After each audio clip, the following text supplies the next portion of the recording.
Quero que você abra a sua Bíblia aí no livro de Mateus, Evangelho, primeiro Evangelho, Mateus capítulo 10, Evangelho de Mateus, ok?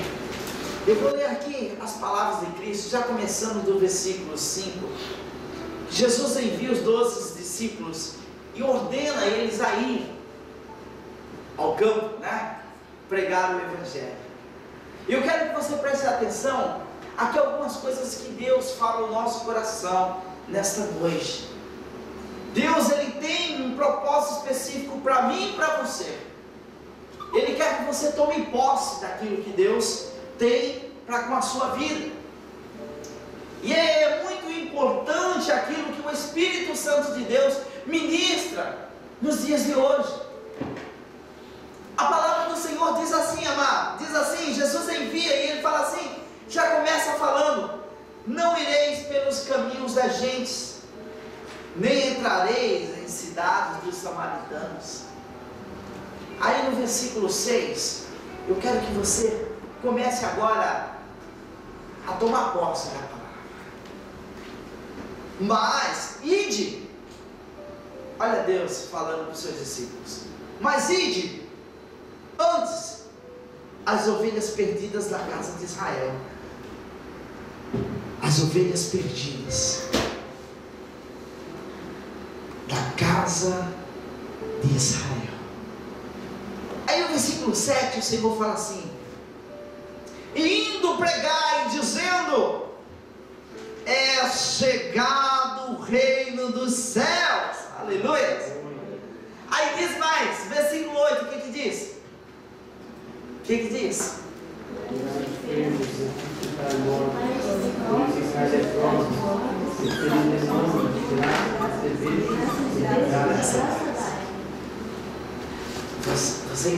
Vou falar mais uma vez esse versículo 8 que diz assim: olha, curai os enfermos, limpai os leprosos. E diz mais, o quê? Ressuscitarem os mortos. Aí eu quero que você entenda mais uma coisa: expulsai os demônios, e de graça recebestes, e de graça dar. Antes de o Senhor ministrou esse textozinho para mim, para que você possa tomar posse daquilo que Deus tem na sua vida. É muito importante que você se coloque na sua posição, na posição de homem, na posição de mulher de Deus, para que o propósito do Senhor se cumpra na sua vida, na sua família, nos seus amigos, no seu trabalho, onde você for. O propósito de Deus se estenda. E aqui o Senhor, Ele começa falando: ide antes as ovelhas perdidas. Existem muitas ovelhas perdidas. Existem muitas pessoas que estão perdidas neste caminho da vida, né? Existem muitas pessoas que estão aí sem saber para onde vai. Elas estão tomando caminhos que a Bíblia diz que para o homem parecem direitos, mas são caminhos de morte. E nós estamos vendo, estamos exatamente como está aqui esse povo no projeto. Estamos dando as costas. Deixa. Ele vai cair sozinho.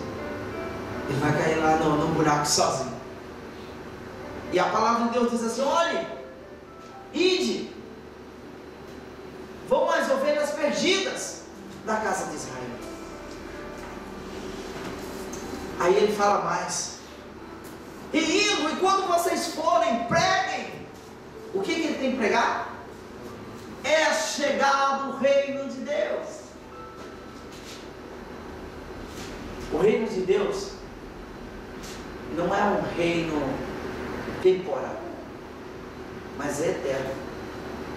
Não é um reino por políticos, né?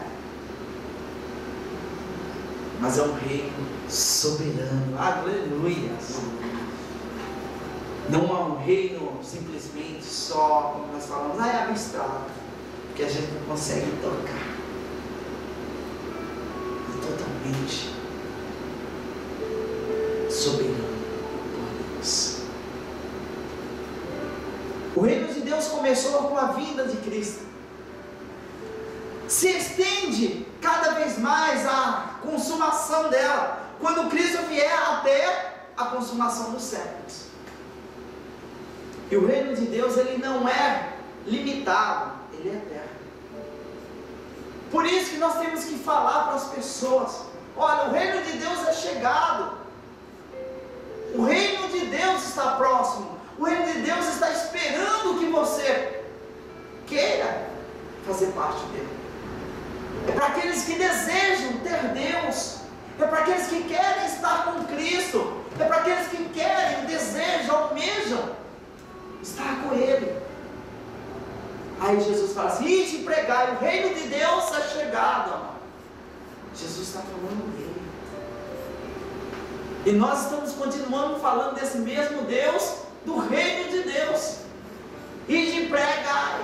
Aí eu falava: nós, como nós somos modestos, nós só apenas falamos de libertação de demônios, nós só apenas falamos de curas de enfermos, mas aqui fala algo que foi: olha, limpe os leprosos, põe a mão na massa, comece a fazer aquilo que ninguém quer fazer. Limpar um leproso, meu amado, é chagas, podridão.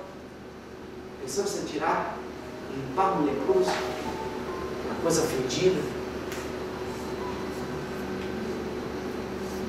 E eu quero que você entenda que Jesus, ninguém mais do que Jesus, falou para os discípulos, e eles deixaram esta palavra maravilhosa, principalmente Mateus, dizendo: olha, vocês vão orar pelos mortos. E o que vai acontecer com os mortos quando você orar? Eles vão ressuscitar. É o que está falando aí na sua Bíblia. Não é isso aí? Como está na sua? Como está falando na sua? Ressuscitar os mortos. E eu vejo isso tanto na parte física, como principalmente numa parte espiritual. Ressuscitem os mortos. Proclame a palavra. Pela palavra eles vão ser ressuscitados. Amém? Pela palavra eles vão encontrar vida em Cristo. Pela palavra eles vão ressurgir. Eles vão poder ter vida, porque só Cristo tem a vida. E eu quero que você entenda o que Deus está ministrando e o que o Senhor ministrou comigo hoje à tarde. Não só apenas expulso de demônios, porque ele falou assim: olha, expulso de demônios. Aí ele fala assim: ressuscite mortos, faça tudo isso, mas de graça, porque você recebeu de graça. Dá de graça o que recebeste? De graça. Toda glória para Deus. Toda glória para Ele. Então, quando você orar, não espere nada em troca. Faça. Quando você quiser fazer algo no reino de Deus, faça. Não esperando nada em troca. A palavra do Senhor vem falando sobre o reino de Deus. E daí a oportunidade de nós procurarmos saber o que é o reino de Deus. O que ele tem a ver comigo e com você? O que o reino de Deus pode fazer na sua vida? Você está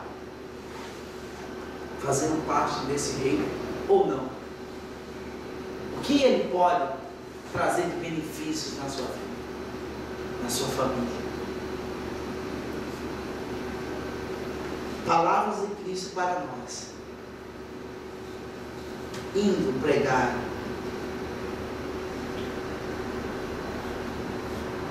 Que nós tenhamos, amado, essa palavra que Jesus nos deu, né? Essa palavra que fala sobre quando Jesus fala para os 12 discípulos: ide, preguem o reino dos céus. E eu acho muito interessante é que ele dá continuidade. Ele começa a falar lá no versículo 9: não possuais ouro nem prata. Aí ele vai falando mais: nem cobre, nem em vossos cintos que eles levavam, né? Bolsinhos amarrados em cintos. Usava carteira igual a gente usa, né? Aí ele fala mais: nem alforje para caminho, nem 2 túnicas, nem sandálias, nem bordão, porque digno é o operário do seu alimento.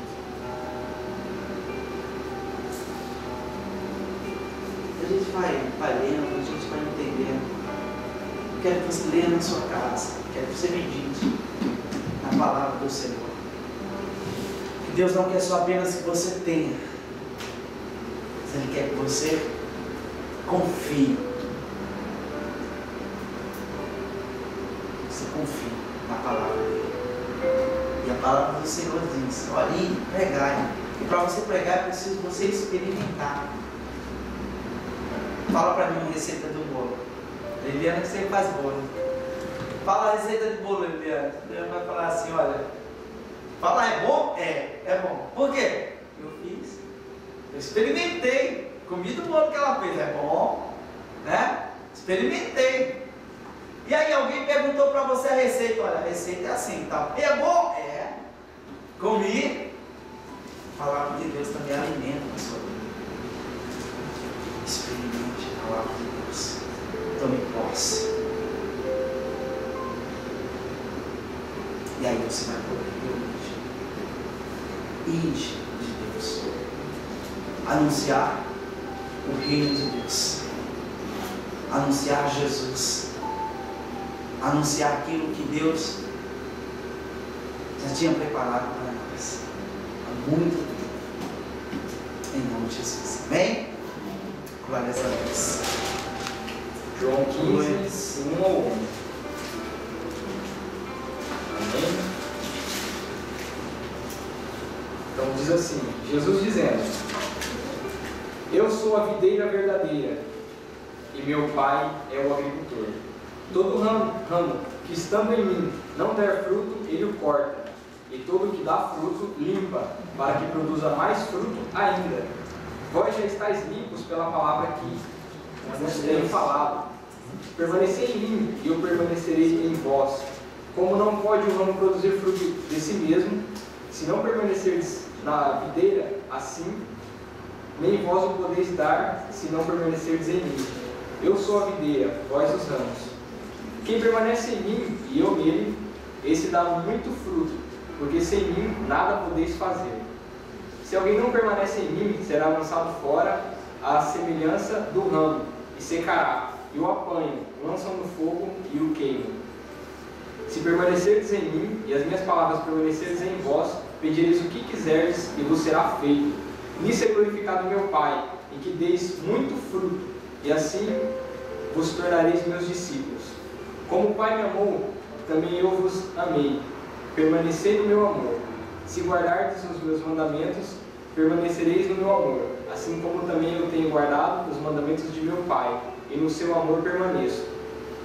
Tenho-vos dito estas coisas, para que o meu gozo esteja em vós, e o vosso gozo seja completo. Amém. Glória a Deus. Bom, então a primeira pergunta, boa que eu quero fazer aqui é: quem quer ter alegria? E quem quer ter alegria completa? Então, começa uma diferença aqui, né? Aqui Jesus começa falando sobre uma videira que é ele, e ele começa dizendo que ele é uma videira verdadeira. Então começa a entender a palavra de Deus que existem videiras falsas. Mas eu não vim falar de videira falsa aqui, que queime todas no inferno essas videiras falsas. Eu vou falar só de Jesus que é a verdadeira. Amém? E Jesus vem falando aqui, olha, no versículo 2: todo ramo que estando em mim não der fruto, ele o corta, Deus tira de Jesus os ramos ou as pessoas que não dão fruto.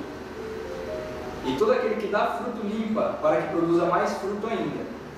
Então, quando eu peguei essa palavra, eu comecei a entender o que é que Deus faz com a vida de um cristão. O que Deus faz? Deus poda.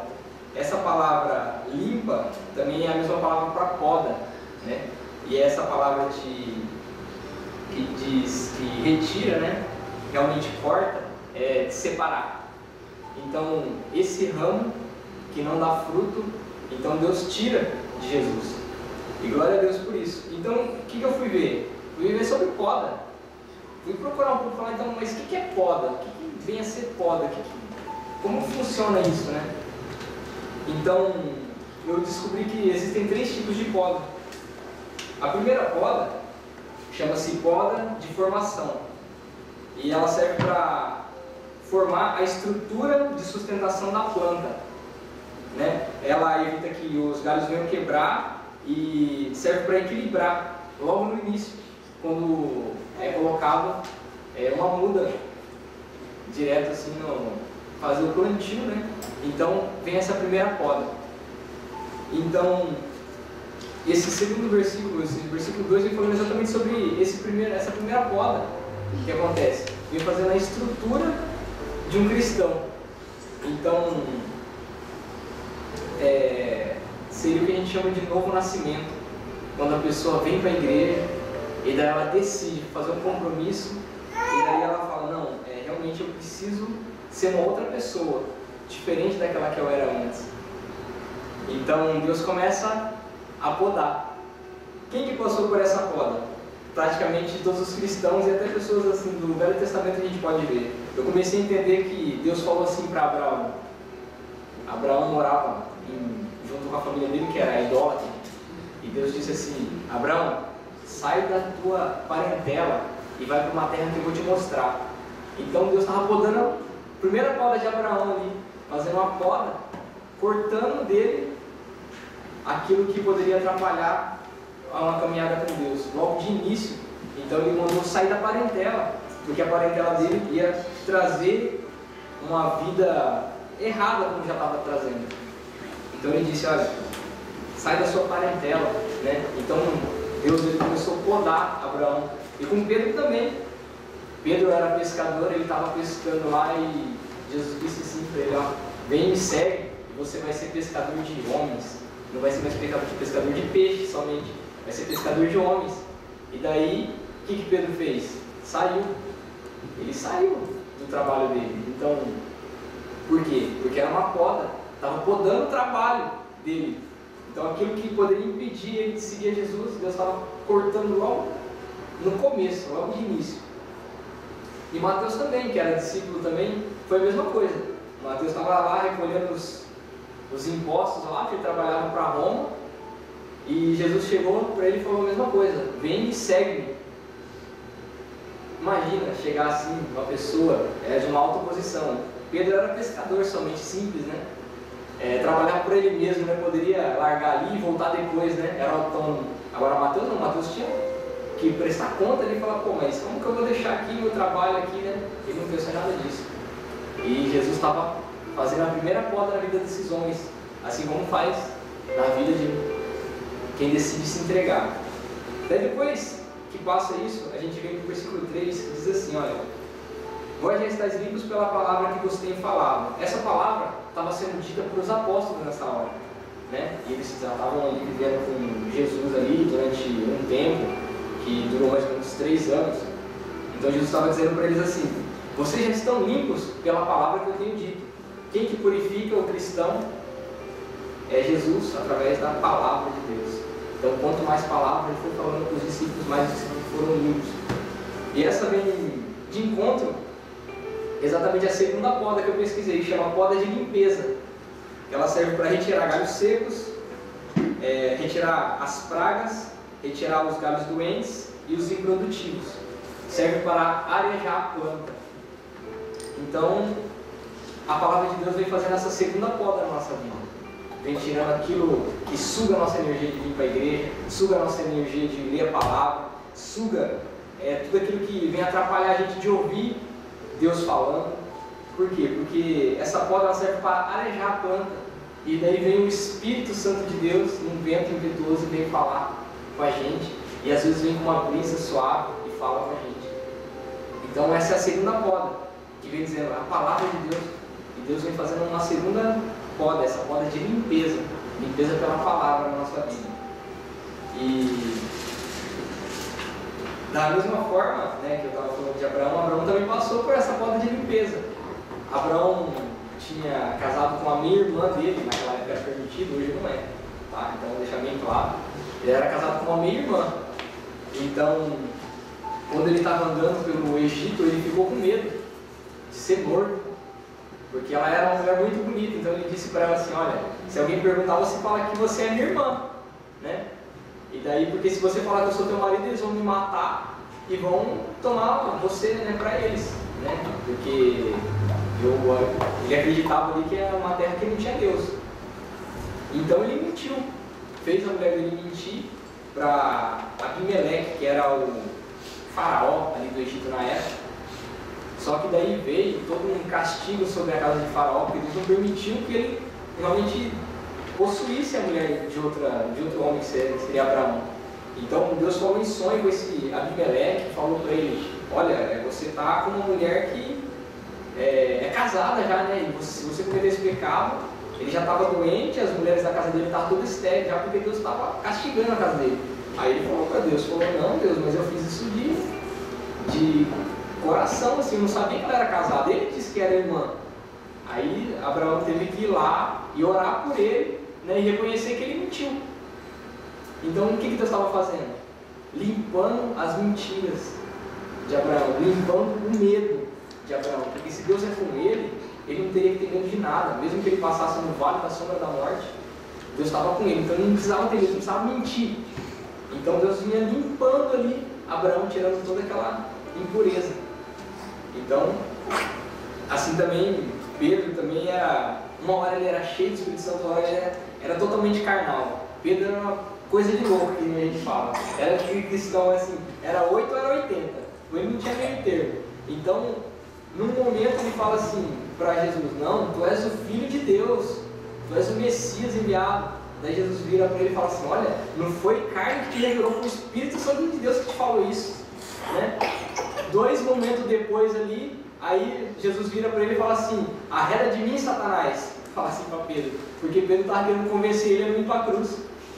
Então Pedro era um alto e baixo, então a palavra de Deus teve que ir purificando Pedro também, porque ele tinha a revelação da palavra de repente, do Espírito Santo, ele ouviu o Espírito Santo, e daqui a pouco ele ouviu o diabo, e daí ele dava lado para um e para outro, e daí vem a palavra purificando ele ali, uma poda de limpeza, limpando aquilo que entrava no ouvido dele e vinha falar assim, não, você não tem que fazer isso aí, porque o Satanás estava falando com ele. Então, essa segunda poda de limpeza. E uma terceira poda que a gente chama a poda de rejuvenescimento, que tem o objetivo de ser feita nas plantas velhas que estão produzindo pouco fruto ou fruto de má qualidade. Então é aquela poda que ela expõe todo o tronco e só deixa o ramo principal, deixa a planta praticamente pelada, deixa só a árvore assim. Essa chama planta de rejuvenescimento. O que vem ser essa poda de rejuvenescimento na nossa vida? É quando o cristão começa a ficar velho na igreja, e daí já começa tudo naquela mesmice, tudo automático.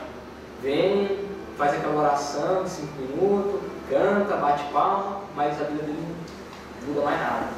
Aí Deus tem que vir com uma poda bem terrível mesmo na vida dele, para ele voltar ao primeiro amor. Porque quando a pessoa chega numa situação dessa, ela saiu do primeiro amor ali, deixou de dar fruto.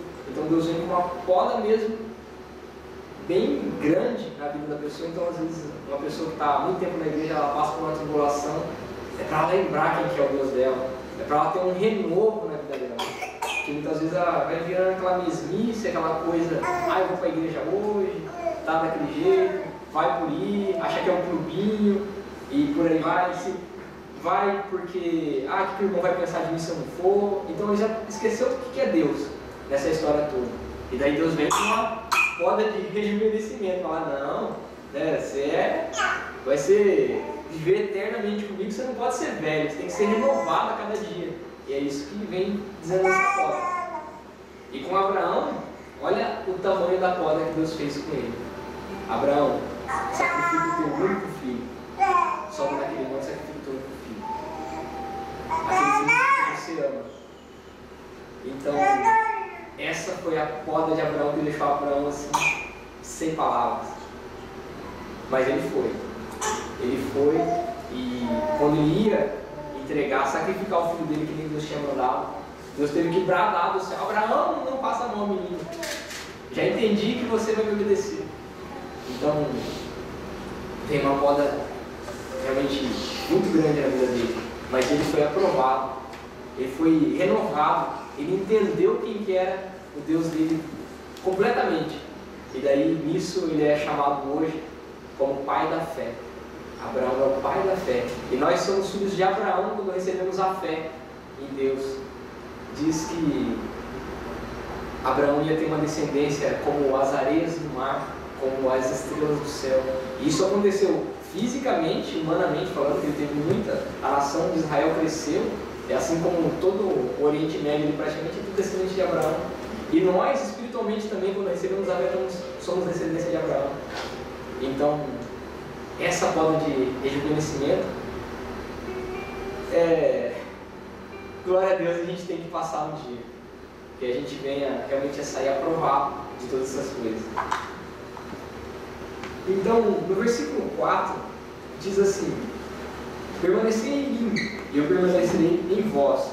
Como não pode o ramo produzir fruto de si mesmo, se não permanece na videira, assim nem vós o podeis dar, se não permaneceres em mim. Então, no 5 também diz assim: eu sou a videira, vós os ramos. Quem permanece em mim e eu nele, esse dá muito fruto, porque sem mim nada podeis fazer. Aqui começa uma coisa muito interessante, porque Jesus está dizendo uma coisa que parece a mesma coisa. Jesus está dizendo: se você estiver em mim e eu em você. Então quer dizer que existem pessoas que, de repente, acham que estão em Jesus, mas Jesus não está nela. Ou ao contrário, elas não estão em Jesus, mas Jesus está nela. Você fala assim: mas que confusão, o que é isso? Eu quero dizer que o Espírito Santo de Deus está em todos, sem exceção. Jesus então está em todos, sem exceção. Mesmo aquele lá que está lá bêbado, lá, aquele satanista lá, o Espírito Santo ainda está nele, porque ele ainda tem o sopro de vida. Quando Jesus criou o homem e soprou, ele soprou o fôlego de vida, o próprio Espírito de Deus. Então, uma porção do Espírito de Deus está dentro de nós. Assim nós somos imagem e semelhança de Deus. Então, todos têm uma porção de Jesus. Só que nem porque essa pessoa tem uma porção de Jesus, ela está em Jesus. Imagina que você pega um galho, que ele está dizendo aqui, e arranca da videira. E daí você deixa. Só que a seiva continua dentro do galho, até que esse galho venha se secar por completo. Então Jesus estava ensinando, é lógico que isso é um princípio espiritual, né? Não estou dizendo que a pessoa vai secar fisicamente, mas a vida de Deus ainda continua dentro da pessoa, mesmo que a pessoa não esteja com a vida em Deus. Então ele continua. E muitas pessoas dessa natureza ainda são pregadores, são pastores, são levitas, são fazedores de milagres, pessoas que conseguem fazer tantas coisas no nome de Jesus, mas não estão mais em Jesus. Não estão mais em Jesus. Então, aqui vem uma coisa que vem dizendo assim: sem Ele, você não pode fazer nada. Então, mesmo essas pessoas não estando em Jesus, Jesus está nessas pessoas. Porque sem Ele, essas pessoas não poderiam fazer nada. Elas estariam mortas se elas não tivessem nem um pouquinho de Jesus. Então, aqui chegou no ponto que me trouxe toda essa pregação. Eu estava procurando falar: Deus, me revela a palavra, o que eu vou levar dessa palavra, o que eu vou levar. E aí eu falo: Deus, por mim mesmo não vou conseguir, por mim mesmo eu não consigo. Eu mesmo como que eu vou fazer para levar uma pregação, mais uma pregação assim, porque para mim, de repente parece assim que é tão fácil fazer, mas não é. Fala, Deus, eu preciso de ajuda, eu não consigo sozinho. E daí onde veio? É porque sem mim você não pode fazer nada. E é onde começou a falar assim, Deus, realmente eu dependo de você, dependo para levar a palavra, para fazer qualquer coisa eu dependo de Deus.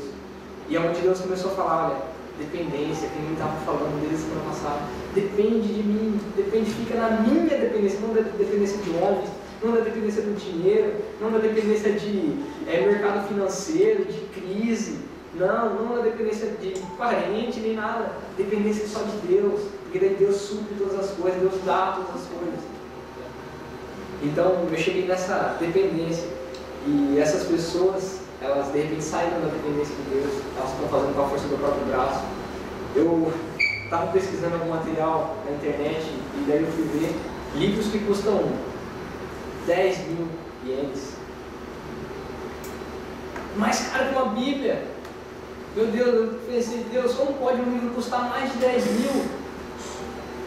Aqui o pastor falou, eles receberam de graça. Por que eles não dão de graça? Eles poderiam cobrar a impressão, eles poderiam cobrar as páginas, poderiam cobrar a distribuição, a arte, mas não a palavra em si. Eles fazem um livro e cobram 10 mil, 15 mil. Eu fiquei chocado quando vi pessoas cobrando. Então assim, eu não vejo mais Deus nessas pessoas. Essas pessoas estão fazendo alguma coisa, mas elas não estão mais em Deus. Não estão mais. Elas estão pensando só no dinheiro. E Deus já tinha nos revelado isso através da palavra. Olha, cuidado, essas pessoas são lobos roubadores, eles estão em pele de ovelha. Mas você vai perceber pelo fruto que elas vão dar. E aí onde a gente volta para a pregação de novo. Então assim, fruto, a gente tem que dar fruto. E é isso que Deus estava pedindo. Jesus estava ensinando aqui, olha, vocês têm que dar fruto, vocês têm que estar em mim para dar fruto. Mas que fruto é esse? Fruto é uma pregação? Não. Fruto é um milagre? Não. Então o que é fruto? Abre aí em Gálatas 5, no 22 e 23. Amém? Mas o fruto do Espírito é amor, alegria, paz, longanimidade, benignidade, bondade, fidelidade, mansidão, domínio próprio. Contra essas coisas não há lei. Mas então, eu só quero deixar claro, o que é o fruto? É o fruto do Espírito. O fruto do Espírito, é esse fruto que Jesus estava falando. Sem Jesus, você não pode dar esse fruto. E é esse fruto que Deus espera. O fruto que Deus espera não é a gente fazer milagre, não é a gente, que nem o pastor falou, a gente tem esses dons, essas coisas para fazer sim. Mas o fruto que Deus está esperando é esse, olha, é amor, é alegria, paz, longanimidade, benignidade, bondade, fidelidade, mansidão, domínio próprio. Isso é o que Deus está esperando que nós demos como fruto. Por quê? Porque dom, porque boas obras, isso tem que estar em cima desse fruto. Sem esse fruto, as nossas obras a gente pode chegar no céu e dizer assim, Senhor, mas não foi no teu nome? E Jesus falar, afasta de mim, eu não te conheço. Por quê? Porque você não tem fruto, você tem obra, mas você não tem fruto. Então, era desse fruto que Jesus estava falando. A gente pode voltar lá no texto de João e você vai ver que ele não fala no plural, ele fala fruto, fruto, sempre fruto, para que dê mais fruto. Então você tem que repetir esse fruto várias e várias vezes. Olha, eu vou ler aqui o 2, né? A parte B, ó. E todo o que dá fruto limpa para que produza mais fruto ainda. Então, você tem que dar mais fruto ainda, você tem que ter mais amor ainda, você tem que ter mais paz ainda, mais alegria ainda, mais benignidade ainda, mais bondade ainda, e assim vai. Por quê? Porque boas obras a gente tem que ter também, só que acompanhada, as boas obras acompanham esse fruto. Se você não tiver esse fruto, as suas boas obras vão ser em vão. Vão ser em vão. Porque o que não é por amor é em vão. É isso que Paulo ensinava, falava assim, que tudo é pelo amor. O dom maior é o amor. Eu não vou especificar todo o fruto do Espírito, que é outra pregação. Mas eu quero que você procure na sua casa descobrir o que é o fruto do Espírito, realmente. O que são essas qualidades na sua vida. O que Deus espera que você dê? É um arrependimento, sim, que venha com esse fruto do Espírito. Não são frutos, é o fruto. E realmente você tem que dar ele várias vezes. Entenda, você não vai dar ele só uma vez. Porque muitas vezes é o que acontece com o cristão. Ele vem para a igreja, aí Deus começa a poda nele e ele dá o primeiro fruto. E depois não dá mais. Então você tem que continuar a colheita, você tem que continuar dando fruto, esse fruto do Espírito, você tem que continuar na paz, você tem que continuar na alegria, você tem que continuar na benignidade, essa palavra é legal, na bondade, entendeu? Então esse fruto você tem que dar essa colheita para Deus direto, é o que Deus espera de você. Boa obra não leva para o céu, o que leva para o céu é a fé em Jesus, e Jesus disse, quem tem fé em mim obedece. De novo esse versículo veio falar comigo, não é a primeira vez. Então 13:8 diz assim, Mateus 13:8, falando de semente, diz assim, outra enfim caiu em boa terra e deu fruto a 100, a 60 e a 30 por um. Então ele estava dizendo que quando a palavra de Deus entra numa pessoa num terreno bom, então esse fruto do Espírito ele dá 100%, ele dá 60%, ele dá 30%, mas ele tem que dar fruto. Quanto mais fruto, aí é essa colheita, a gente tem que chegar em 100%, não 100% que nem, a gente não pode se comparar um com o outro. Porque o irmão consegue orar 2 horas, eu consigo orar 10 minutos. Isso aí é pessoal, isso aí é você e Deus, né? Então, essa colheita que Deus está falando, por isso que se a gente for comparar um com o outro, um vai dar 30 e o outro vai dar 100. Só que dentro desses 30 que você deu, esse tem que ser o seu melhor para Deus. Ser o seu melhor. Teve um irmão que passou por aqui, ele teve um sonho, uma revelação, e eu aprendi com ele, eu aprendi mesmo. Ele disse que no sonho ele estava indo com uma cesta, e uma cestinha pequena. E daí passava pessoas com cestas grandes, cesta nas costas assim, e ele olhando as pessoas assim, e as pessoas entregando essas cestas enormes no pé de Jesus assim, e ele foi andando assim, foi ficando temeroso, porque a cestinha dele era pequena. E daí quando ele foi chegando nos pés de Jesus, ele falou, Senhor, eu só tenho esse. Aí Jesus virou para ele e falou assim, servo bom e fiel, no pouco foste fiel, no muito te colocarei. Então a gente tem que dar o nosso melhor para Deus. Parece que é pouco, mas é na sua fidelidade que Deus vai abençoar. É naquilo que você pode fazer. Você não pode olhar para o lado, o pastor é pastor, como que eu vou chegar a ser alguém como ele? Você não tem que ser como ele. Você tem que ser como Jesus quer que você seja. Você tem que dar aquilo que Deus está colocando na sua mão para dar. Então, Jesus vai te falar isso quando você chegar no final. Olha, se Deus te deu pouco, mas você devolveu aquele pouco, Ele vai olhar para você e falar, servo bom e fiel. No pouco foste fiel, no muito eu vou te colocar. Você foi fiel um pouco, porque tem gente que Deus dá mais, e vai cobrar mais também. Tem coisas, isso eu falo não de material, não mas espiritual, em tudo. Então a gente não deve se comparar uns com os outros. A gente tem que ser aquilo que Deus quer que a gente seja. Daí tem alguns exemplos assim, de pessoas que eu quis pegar na Bíblia que não frutificavam. O jovem rico era um rapaz que ele obedecia todos os mandamentos de Deus. Todos os mandamentos. Jesus, ele chega para ele e fala assim, chega para Jesus e pergunta, mestre, o que eu vou fazer para ser salvo? Daí Jesus pergunta para ele, você conhece esses mandamentos? Ele diz, olha, eu tenho obedecido, eu tenho seguido isso desde a minha juventude. Aí Jesus vira para ele e fala assim, então só falta uma coisa para você. Vende tudo que você tem e me segue. Dá aos pobres. Vende tudo, dá aos pobres e me segue. Ele saiu triste. Ele não pôde abandonar os bens materiais para seguir Jesus. Ele ficou preso naquilo. Então, ele não pôde dar o fruto que Jesus estava esperando. Se ele dissesse, eu creio mesmo, pelo que eu vejo em Deus, se ele tivesse dito assim, tá bom Jesus, eu vou vender isso agora.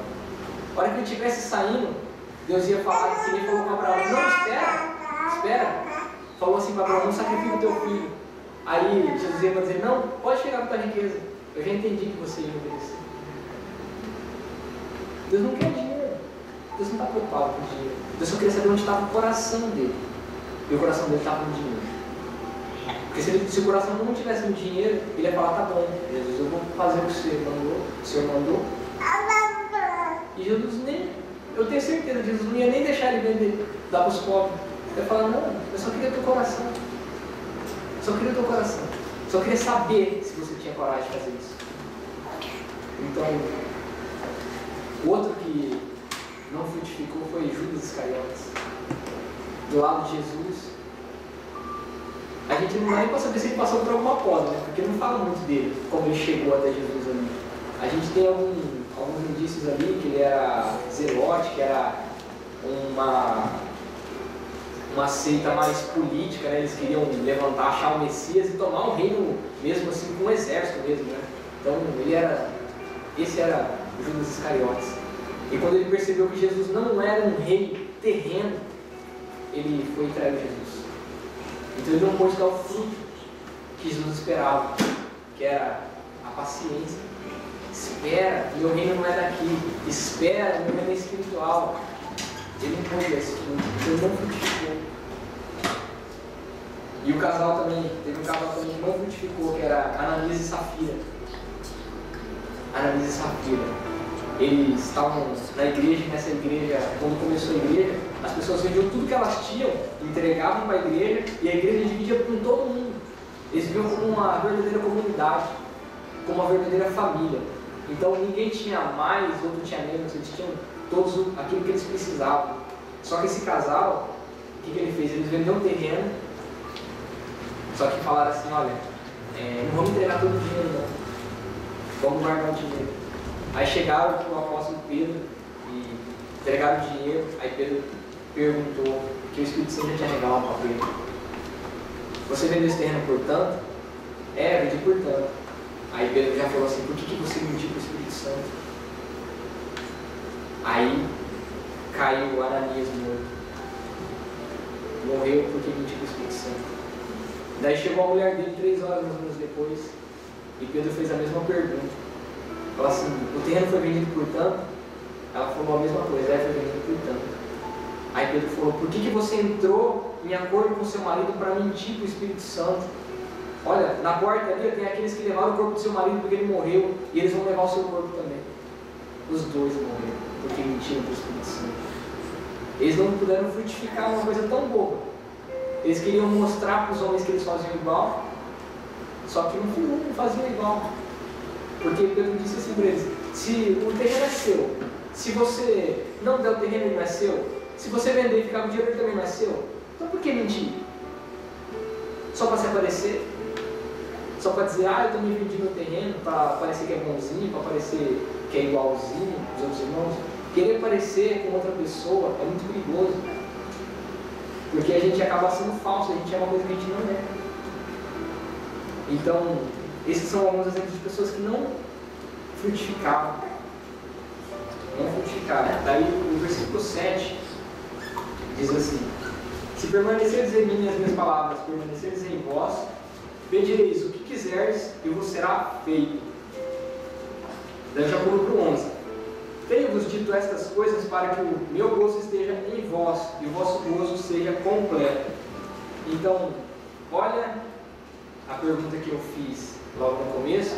A resposta é essa: quem quer ter alegria, quem quer ter alegria completa, permanece em Jesus, e as palavras de Jesus têm que permanecer em você.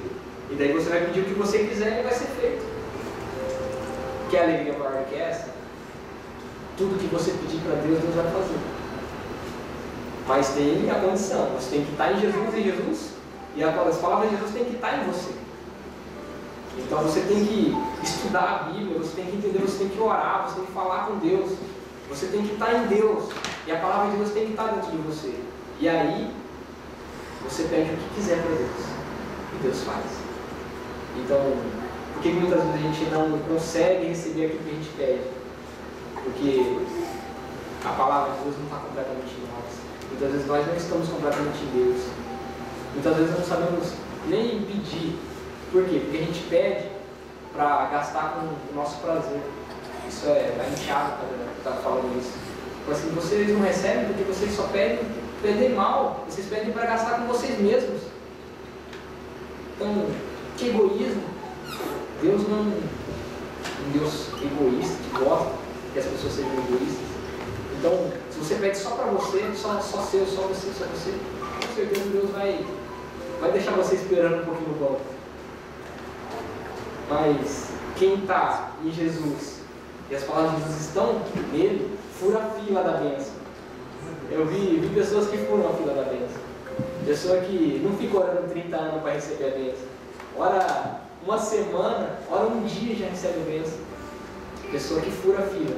Essas pessoas, pode ter certeza, elas estão em Deus e a palavra de Deus está nelas.